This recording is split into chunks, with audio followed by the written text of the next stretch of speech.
اعوذ باللہ من الشیطان الرجیم بسم اللہ الرحمن الرحیم وقال الملک اور کہا بادشاہ نے انی بے شک میں نے دیکھی سب ابکراتن 7 گائے سیمان موٹی تازی یاکلوہن ان کو کھا رہی ہیں سب ایجافن 7 دبلی پتلی گائیں وہ سب اور 7 سنبلاتن بالیاں ہیں خضر سبز و اخرى اور دوسری یابسات وہ خشک ہیں یا ایھا الملاؤ اے میرے سردارو افتونی مجھے بتلاؤ فی رؤیا میرے خواب کی تعبیر ان کنتم اگر ہو تم لرؤیا تعبرون اگر تم خوابوں کی تعبیر جانتے ہو تو میری خواب کی تعبیر بتلاؤ قالوا وہ کہنے لگے اضغاث احلام یہ تو بڑا پراگندہ خواب ہے وما نحن اور نہیں ہم بتاویلی اس کی تعبیر احلام بعالمین اس کی تعبیر بتلانے والے نہیں ہیں۔ تو اب یہ کیا تھا کہ بادشاہ نے خواب دیکھا تھا کہ جیسے یہ اس میں آ رہا ہے کیا خواب دیکھا تھا اس میں کہ 7 گائیں ہیں موٹی تازی اور ان کو 7 دبلی پتلی گائیں کھا رہی ہیں۔ ایک تو یہ، دوسرا حصہ کیا دیکھا تھا کہ 7 بالیاں جو ہیں وہ سبز ہیں اور 7 خشک ہیں، ٹھیک ہے۔ تو یہ بادشاہ نے خواب دیکھا اور اپنے دربار میں سے کہا، جو درباری تھے ساتھی تھے ان سے کہا کہ میرے خواب کی تعبیر بتلاؤ۔ اب سارے کہنے لگے کہ ہمیں تو آپ کے خواب کی سمجھ ہی نہیں آ رہی، مطلب ہمیں خواب کی تعبیر نہیں آتی، ہم کیسے بتائیں، یہ پراگندہ خواب ہے، یعنی کہ ہماری سمجھ میں آنے والا خواب نہیں ہے۔ اچھا، یہ جب خواب بیان کیا تو وقال اللہ تو کہا اس شخص نے نجا منہما ان میں سے جس نے نجات پائی تھی ان دونوں میں سے، کن دونوں میں سے؟ ہاں، جو قید میں تھے ان میں سے جو ایک بچ گیا تھا اور ایک سولی چڑھایا گیا تھا۔ تو اب اس نے وقال اللہ اور کہا اس شخص نے نجات منہما اس میں سے جو بچا تھا ان دونوں میں سے وذکرا اس سے یاد آیا بعد امتن ایک مدت کے بعد انا انبئکم میں تمہیں بتلاؤں گا بھی تعویلہ ہی اس کی تعبیر فارسلون پس تم مجھے بھیج دو۔ اب اس شخص کو یاد ہی نہیں تھا، 7 سال ہو گئے، 7 سال مزید، یعنی یوسف علیہ السلام نے کہا تھا نا کہ میرا ذکر کرنا، لیکن وہ شخص بھول گیا اور 7 سال کے بعد جب یہ بادشاہ نے خواب دیکھا اس کے بعد اسے یاد آیا کہ یوسف علیہ السلام کا، کہ یوسف علیہ السلام ہم نے بھی خواب دیکھی تھی ہم دونوں نے، تو ہم نے یوسف علیہ السلام سے کہا تھا تو یوسف علیہ السلام نے تعبیر بتائی تھی اور سیم ویسا ہی ہوا کہ وہ ایک شخص کو سولی چڑھائی گئی اور یہ شخص جو تھا وہ بچ گیا۔ اب اس نے کہا کہ میں تمہیں خواب کی تعبیر بتاؤں گا، مجھے اس شخص کے پاس بھیج دو۔ پھر وہ کیا ہوا کہ بادشاہ کیا چاہتا تھا کہ میری خواب کی کوئی تعبیر بتائے۔ اب میں نے آپ کو پہلے ہی بتایا تھا کہ خواب کافر کو بھی آ سکتی ہے، سچی خواب کافر کو بھی آ سکتی ہے، اب ضروری نہیں کہ مسلمانوں کو ہی سچا خواب آئے۔ جیسے میں نے آپ کو پہلے بتایا تھا کہ فرعون نے بھی خواب دیکھا تھا، نمرود نے بھی خواب دیکھا تھا، اسی طرح یہ جو ہے خواب انہوں نے دیکھا تھا تو اللہ تعالیٰ نے وہ پھر وہ جو سارا معاملہ ویسے ہی کیا تھا۔ اب یہ دیکھیں یہاں پہ بھی بادشاہ جو ہے کافر ہے، اس کو خواب آئی ہے، لیکن دیکھیں کہ اللہ تبارک و تعالیٰ کہاں سے سبب بناتے ہیں کہ اللہ نے کیسے یوسف علیہ السلام کو رہائی دینی تھی، کہ بادشاہ کو خواب آئی اور وہی خواب یوسف علیہ السلام کی رہائی کا ذریعہ بن گئی۔ تو یہاں پہ اس شخص نے کہا کہ مجھے بھیج دیں یوسف علیہ السلام کے پاس۔ پھر بادشاہ نے کہا کہ جاؤ تم جہاں جانا چاہتے ہو مجھے خواب کی تعبیر آ کے بتاؤ۔ یوسف، اب وہ چلا گیا یوسف علیہ السلام کے پاس وہ شخص، یوسف ایھا الصدیق اے سچے۔ اب دیکھیں اس نے یہ نہیں کہا، اس نے سب سے پہلے صفت سے پکارا، کون سی صفت؟ جو ان کے اندر تھی، سچائی، کہ اس نے دیکھا تھا نا خواب کی تعبیر جو بتائی تھی ویسا ہی ہوا تھا۔ پھر اس نے حضرت یوسف علیہ السلام نے، پیچھے ہم نے پڑھا کہ یوسف علیہ السلام نے کہا کہ آج تمہارے پاس مچھلی آئے گی بری ہوئی، اور ویسے ہی کھانا آیا تھا۔ تو اب جا کے اس نے کہا یوسف ایھا الصدیق اے سچے افتینا ہمیں بتلاؤ فی سبع بقراتن کہ 7 گائیں ہیں سیمان موٹی تازی یاکلوہن لیکن ان کو کھا رہی ہیں، سبع ایجافن 7 دبلی پتلی گائے و سبع سنبلاتن اور 7 بالیاں ہیں خضر وہ جو ہیں وہ سرسبز ہیں و اخرى یابسات اور دوسری جو ہیں وہ خشک ہیں۔ دوسری سے مراد یعنی 7 جو ہیں وہ خشک ہیں۔ لعلی شاید کہ میں ارجع لوٹوں الی الناس طرف لوگوں کی لعلہم یعلمون اور شاید کہ وہ بھی اس خواب کی تعبیر کے بارے میں خوب جان جائیں۔ اب یوسف علیہ السلام نے خواب کی تعبیر بتائی، کہا یوسف علیہ السلام نے تزرعون تم کھیتی باڑی کرو گے 7 سنین دابا کئی سال، تم 7 سال، یہاں پہ سب کا مطلب سال. کالا کہا یوسف علیہ السلام نے تزرعونا تم کاشتکاری کرو گے، کھیتی باڑی کرو گے، 7 سنینا 7 سال دآبن لگاتار، ٹھیک ہے. فما حصدتم بس جو تم جو ہے کاٹو فذروہ تو اس کو چھوڑ دینا، فی سنبلہ اس کی بالیوں میں. کس کی بالیوں میں؟ جیسے گندم ہے تو اس کے خوشوں میں چھوڑ دینا، بالیوں میں چھوڑ دینا. اگر چاول بھی کاشت کرو گے تو وہ بھی اس کے وہ جو ہوتا ہے نا، ایک ہوتا ہے اب ہم مشین پہ لے کے جاتے ہیں اور اس کے اندر سے چاول بنتے ہیں، تو وہ نہیں کرنا، وہ بھی چاولوں کو بھی وہ جو اس کی جو بالیاں اس میں چھوڑ دینا. الا قلیلا مگر تھوڑے، مما تاکلون مگر تھوڑے جو ہے وہ ان کو تم استعمال کرنے کے لیے جتنی تمہیں ضرورت ہوگی اس میں سے استعمال کر لینا. ثم پھر یاتی، وہ آگے خواب کی تعبیر مزید بتا رہے ہیں. ثم یاتی پھر آئیں گے، من بعد اس کے، ذالک اس کے بعد، سب ان شداد 7 سال کڑے. کڑے کے مطلب سخت، خشک حالی کے ساتھ 7 سال آئیں گے، قحط سالی کے 7 سال آئیں گے. یا کلنا کہ وہ کھا جائیں گے، ما قدمتم لہن جو تم نے جمع کر کے رکھا تھا ان کے لیے.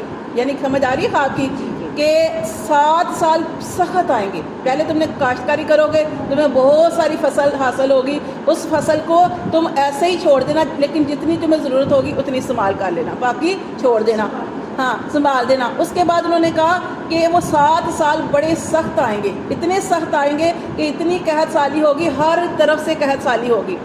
تو پھر کیا کرنا ہے کہ وہ جو 7 سالوں میں جو تم نے جمع کیا تھا وہ سارے کا سارا ختم ہو جائے گا.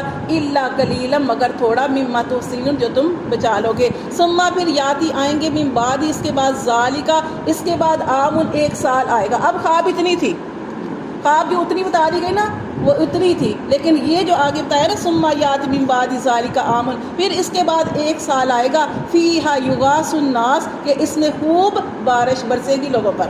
ٹھیک ہے. اب یہ جو تھی یوسف علیہ السلام نے اپنے پاس سے بتایا تھا. کیوں؟ کس نے بتایا تھا؟ اللہ کے حکم سے. ان کو یہ علم آگاہی اللہ کی طرف سے ہوئی تھی. پھر انہوں نے آگے بتایا تھا کہ اس کے بعد 7 سالوں کے بعد 1 سال ایسا آئے گا کہ اس میں خوب بارشیں ہوں گی. وفیہ یاسرون اور اس میں تم کیا کرو گے؟ رس نچوڑو گے. یہ خواب تھی جو یوسف علیہ السلام نے خواب کی تعبیر بتائی تھی. وقال المالک، اب جو آدمی تھا، وہ جو شخص تھا، وہ اپنے مالک کے پاس گیا اور اس نے جا کے خواب کی تعبیر بتائی. جب خواب کی تعبیر بتائی تو بادشاہ نے کیا کہا؟ وقال المالک، اور کہا بادشاہ نے، اتونی بھی اس کو میرے پاس لے کے آؤ. اب بادشاہ بڑا مطمئن ہوا یوسف علیہ السلام کی اس تعبیر سے، اس کو جیسے سکون ہوا اور وہ بڑا اس نے کہا کہ اس آدمی کو میرے پاس لے کے آؤ. فلما پھر جب جاء الرسول، جب آیا اس کے پاس قاصد، رسول سے مراد یہاں پہ قاصد، پھر جب آیا اس کے پاس قاصد کسے کہتے ہیں؟ جو پیغام لے جانے والا. جب وہ یوسف علیہ السلام کے پاس آیا، قال ارجی، تو یوسف علیہ السلام نے کہا لوٹ جا، الی ربک، اپنے آقا کی طرف، فاسألہ، بس اسے کہہ کہ پوچھے پہلے، ما بال النسوۃ اللاتی، ان عورتوں کا حال، اللاتی قطعن ایدیہن، جنہوں نے اپنے ہاتھ کاٹ ڈالے تھے. تو یہاں پہ دیکھیں ایک بڑی پیاری بات نبی کریم صلی اللہ علیہ وسلم نے ارشاد فرمائی کہ اب یوسف علیہ السلام کے پاس وہ قاصد آیا اور وہ سمجھے کہ بادشاہ نے طلب کیا تھا، تو یوسف علیہ السلام کی تو رہائی ہو گئی تھی، لیکن یوسف علیہ السلام نے رہائی کو پسند نہیں کیا. کیوں پسند نہیں کیا؟ وہ چاہتے تھے کہ میرے بارے میں ساری چیزیں کلیئر ہو جائیں. میرے اوپر الزام لگا ہوا ہے نا کہ اس نے زلیخا کے ساتھ اس طرح کرنے کا، اللہ سب کو پتہ تھا، حقیقت بھی سب کو پتہ تھی، لیکن یوسف علیہ السلام نے اس واقعے کو پہلے کلیئر کرنا چاہا. اور نبی کریم صلی اللہ علیہ وسلم نے ارشاد فرمایا کہ رحمت ہو یوسف علیہ السلام پر. اگر یوسف علیہ السلام کی جگہ میں ہوتا کہ یوسف علیہ السلام اتنے سال جیل میں پڑے، اگر میں قید میں ہوتا اور مجھے کوئی رہائی کا پیغام ملتا تو میں فٹافٹ دروازے کی طرف جاتا، میں دروازے کی طرف دوڑتا، میں وہاں سے نکلتا. ایک تو یہ آپ نے ارشاد فرمایا. دوسری حدیث کا مفہوم ہے جس میں آپ صلی اللہ علیہ وسلم نے ارشاد فرمایا اگر میں قید میں ہوتا اور مجھے رہائی کا حکم ملتا، بادشاہ کی طرف سے پیغام آتا، تو میں کہتا کہ نہیں، بادشاہ کی طرف سے مجھے خواب کی تعبیر کے بارے میں کہا جاتا کہ خواب کی تعبیر بتاؤ، تو میں کہتا مجھے پہلے رہا کرو پھر خواب کی تعبیر بتاؤں گا. تو یہاں پہ کیا نبی کریم صلی اللہ علیہ وسلم نے ارشاد فرمایا؟ نبی کریم صلی اللہ علیہ وسلم نے یوسف علیہ السلام کے صبر کی مثال دی ہے کہ اتنے زیادہ صابر تھے. تو یہاں پہ یہی بتایا جا رہا ہے کہ وقال المالک اتونی، کہاں سے پڑھے ہم؟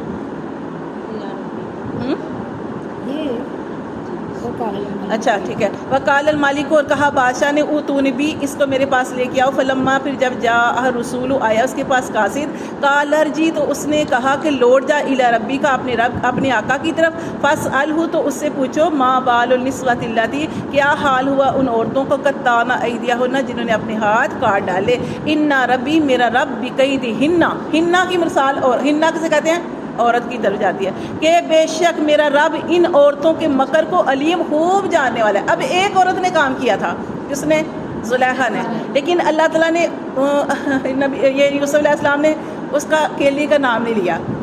ٹھیک ہے, یہ بھی ایک بڑی اچھی بات ہوتی ہے کہ ان سب کی طرف کہہ دیا کہ میرا رب ان عورتوں کے مکر کو خوب جانتا ہے. ٹھیک ہے, کالا کہا ما خط. اب پھر بادشاہ جو تھا اس نے ان عورتوں کو یا تو ان کے پاس گیا یا ان عورتوں کو پاس بلایا تو کیا کہا, کالا کہا بادشاہ نے ما خطبکن کیا تمہاری مہم تھی, اس روتنا جب تم نے پھسلایا یوسف کو ان نفسی اس کے نفس سے, جب تم نے یوسف علیہ السلام کو اس کے نفس سے پھسلایا تو تمہارا کیا ارادہ تھا. قلنا اب عورتیں کہنے لگی حاشا للہ اللہ کی پناہ, ما علمنا نہیں ہم نے جانی علیہ اس میں من سو کوئی برائی.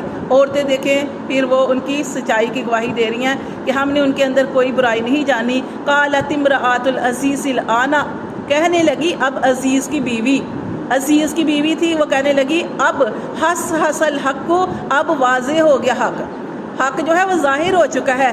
پھر وہ کہنے لگی اس نے اقرار کیا اس محفل میں, اس نے اقرار کیا, اس نے کہا انا راودتہ میں نے ہی پھسلایا تھا اس کو ان نفسی اس کے نفس سے, وانہ اور بے شک وہ لمن الصادقین البتہ وہ سچوں میں سے. کیونکہ آپ دیکھیں یہ جو نبی یوسف علیہ السلام نے نبی بننا تھا نا, تو جیسے نبی کریم صلی اللہ علیہ وسلم کی صفات کیا ہے, صادق اور امین, کیونکہ نبی جھوٹ نہیں بولتے. ٹھیک ہے, تو یہاں پہ صادق سچے, امین امانت دار, یہ دونوں چیزیں یوسف علیہ السلام کے اندر تھی. اب سچے تو ان کو سب کہہ رہے تھے, عورتوں نے بھی کہہ دیا, وہ جو اوپر ہم نے پڑھا کہ وہ جو آدمی تھا سوال پوچھنے آیا تھا اس نے بھی کہہ دیا, سب کو پتہ لگ گیا یہ سچ بولنے والے ہیں. اب امانت دار کا بھی پتہ ہی تھا سب کو, لیکن پھر بھی وہ اس چیز کو ظاہر کرنا چاہتے تھے کہ میں نے اپنے جہاں پہ میں رہا ہوں تو وہاں میں نے خیانت نہیں کی, کہ یہ عزیز مصر کی بیوی تھی تو میں نے اس کے ساتھ کوئی خیانت نہیں کی, اس چیز کو واضح کرنا تھا. تو اب وہ کہنے لگی عزیز کی بیوی کہ اب جو ہے ظاہر ہو گیا حق, انا روتہ میں نہیں پھسلایا تھا ان نفسی اس کے نفس سے, وانہ اور بے شک وہ لمن الصادقین البتہ وہ ضرور سچوں میں سے ہے. ذالک لیعلم, اب یہ یوسف علیہ السلام نے کیوں کیا تھا, اب یوسف علیہ السلام کی بات ہو رہی ہے, وہ کہہ رہے ہیں ذالک لیعلم تاکہ وہ جان لے, کون جان لے, عزیز مصر, وہ جان لے انی بے شک میں نے لم اخنہ میں نے خیانت نہیں کی, بالغیب اس کے پیچھے, اس کی غیر موجودگی میں نے خیانت نہیں کی, اس کی بیوی کے ساتھ کوئی برا کام نہیں کیا. وان اللہ اور بے شک اللہ لا یہدی اللہ ہدایت نہیں دیتا کید الخائنین خیانت کر